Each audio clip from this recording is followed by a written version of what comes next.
Hai semua, selamat datang di podcast kelompok 5.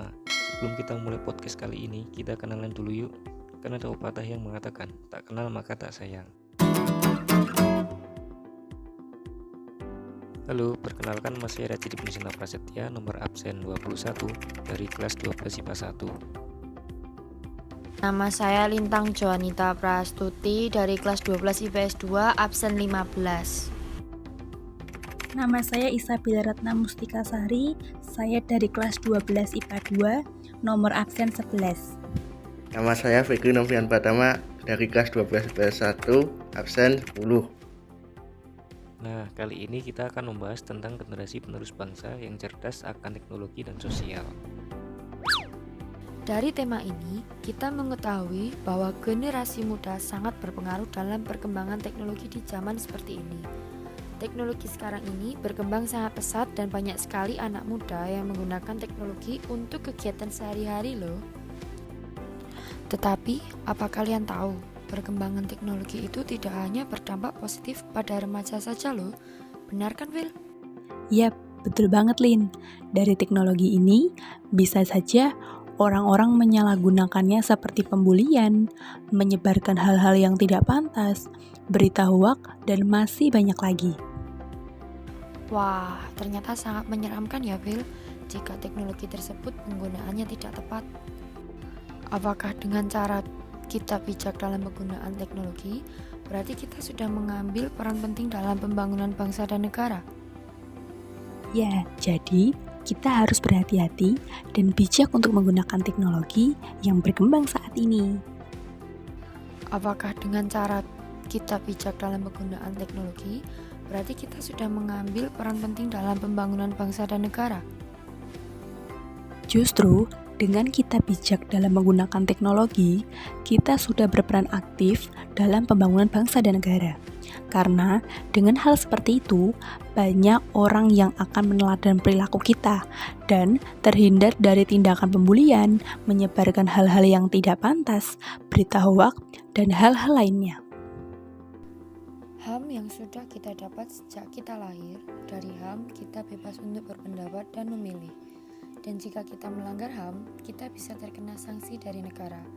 Seperti Munir Said Khalib yang dikabarkan dibunuh. Munir ditemukan tewas ketika ia berada di pesawat yang menuju ke Amsterdam. Wah, serem banget ya. BTW Munir itu siapa sih, Lin? Munir itu seorang aktivis HAM yang banyak bersuara di masa Orde Baru. Oh gitu, terus dia dibunuh kenapa emangnya? Karena beliau itu seorang aktivis yang aktif dan membela orang-orang yang HAM-nya dilanggar oleh orang lain. Beliau juga menjadi advokat bagi para korban penculikan dan penghilangan paksa, dan merupakan sosok pengkritik pemerintah Orde Baru yang dianggap banyak melakukan penyelewengan. Oh gitu, keren juga ya Munir. Yap, betul banget. Tapi sayangnya dia ditemukan tewas waktu ia menuju ke Amsterdam. Dugaan kuatnya sih bahwa aktivis HAM ini sengaja diracuni oleh pihak-pihak tertentu karena tidak mau berhenti mengkritik mereka. Coba deh dicek di kompas.com, ada kok alasan Munir dibunuh dan yang lain-lain. Oke, nanti aku cek di Kompas. Seperti zaman Orde Baru, di mana sebelum terjadi demo yang dimotori oleh mahasiswa di seluruh universitas di Indonesia, terjadi krisis moneter yang menyebabkan pertumbuhan ekonomi di Indonesia mandek. Hal ini menyebabkan adanya demo yang dilakukan mahasiswa Universitas Trisakti di gedung DPR RI tahun 1998 karena terpilihnya kembali Presiden Soeharto. Wah, dampak yang terjadi setelah peristiwa itu apa ya bagi Indonesia? Dampak yang terjadi dari kerusuhan 1998 adalah jatuhnya rezim Soeharto dan berakhirnya Orde Baru, lalu pembubaran dui fungsi ABRI, lalu dibukanya kembali kebebasan berpendapat dan pers bagi masyarakat Indonesia, lalu berlangsungnya pemilu secara langsung dipilih oleh rakyat dengan jangka waktu 5 tahun dan berdasarkan asas Rupert Jordil. Tapi ada juga dampak negatifnya, yaitu konflik yang berlandaskan SARA. Wah, banyak sekali dampaknya ya guys. Kita harus bisa menjadi generasi milenial yang bisa membawa perubahan bagi bangsa Indonesia agar semakin maju dan sejajar dengan bangsa lain di dunia. Apakah pada situasi pandemi seperti ini banyak sekali pelanggaran HAM yang terjadi di Indonesia sih, Bel? Oh, tentunya banyak sekali pelanggaran HAM yang terjadi di Indonesia, terutama di masa pandemi seperti ini. Tetapi, pemerintah, parlemen, dan aparat penegak hukum belum dapat membuka lembaran baru untuk mengatasi hak asasi manusia. Mengapa pemerintah, parlemen, dan aparat penegak hukum belum bisa mengatasi HAM sih, Bel? Iya, karena bagi mereka, tahun ini bisa dikatakan tahun yang sangat sulit. Apalagi kita mengalami masa pandemi seperti ini. Pastinya, pemerintah lebih berfokus di bidang ekonomi. Bukannya HAM itu merupakan hak yang dilindungi oleh Konstitusi Undang-Undang Negara Republik Indonesia. Kenapa benar jika setiap warga negara memiliki hak yang sama di depan hukum ya, Bel? Bener banget, HAM itu hak-hak yang dilindungi dan setiap warga negara memiliki perlakuan yang sama di depan hukum dan tanpa memandang perbedaan, baik itu suku, ras, dan agama. Pada bulan Maret kemarin, negara kita kan sedang dilanda pandemi COVID-19. Apakah pemerintah percaya terhadap penjelasan dari ilmuwan atau peneliti ilmiah ya, Bel? Menurutku sih, pemerintah juga memperhatikan keamanan serta penjelasan dari para ilmuwan atau penelitian ilmiah.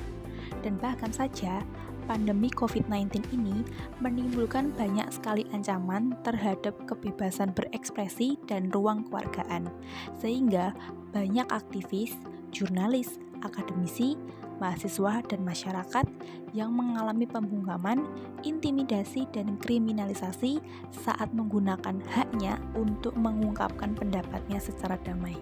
Wah, ternyata pemerintah mengalami tugas yang sangat penting. Apakah di dunia kerja pada zaman sekarang kita harus bisa bahasa Inggris? Ya, tentu saja, tapi tidak hanya bisa, melainkan harus menguasai dan mengerti. Dalam dunia pekerjaan pada zaman sekarang, kita harus bisa membuat aplikasi letter dan CV karena bisa menunjang pekerjaan kita agar bisa bersaing. Tapi selain itu, kita juga harus bisa mengerti dan bisa mempergunakan constructive dan conjunction text. Apa pengertian dari application letter dan constructive conjunction text fix? Application letter is a summary of your strongest and most relevant skill and ability that will be expanded in your resume or selection criteria. It introduces you to potential employers and headlines your suitability for position you are applying. Wah, bermanfaat sekali ya.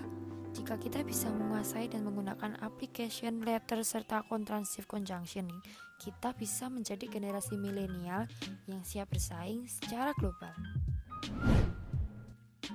Cepat juga ya. Setelah ini kita kuliah. Iya bener, gak kerasa ya waktu cepat sekali.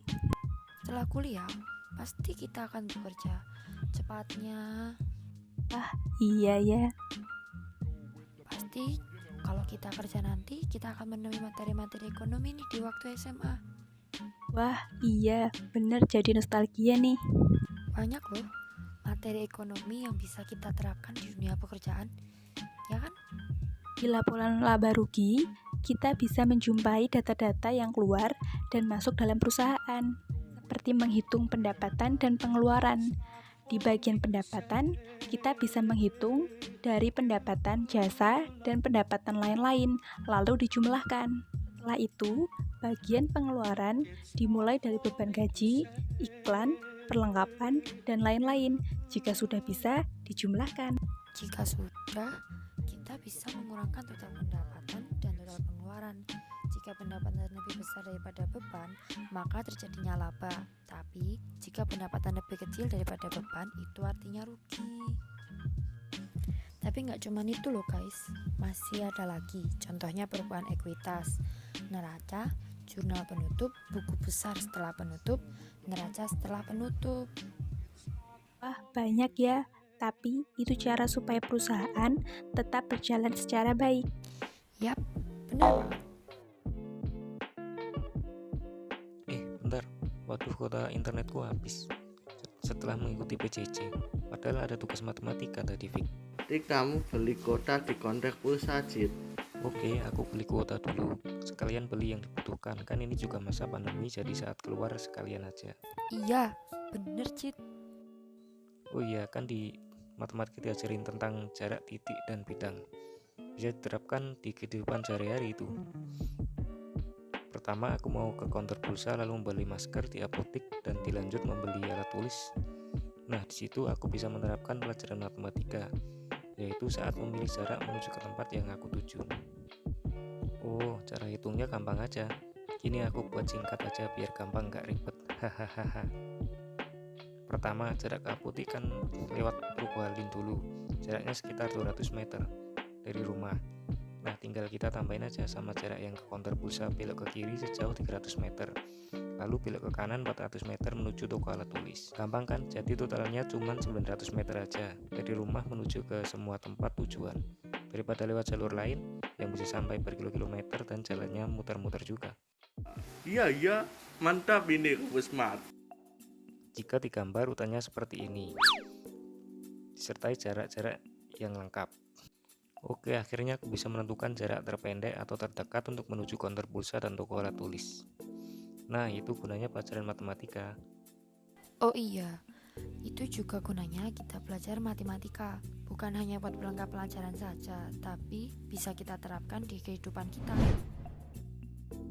Nah, itu dia podcast dari kelompok kami. Semoga bermanfaat. Jangan lupa untuk like, komen, dan share ya. Thank you.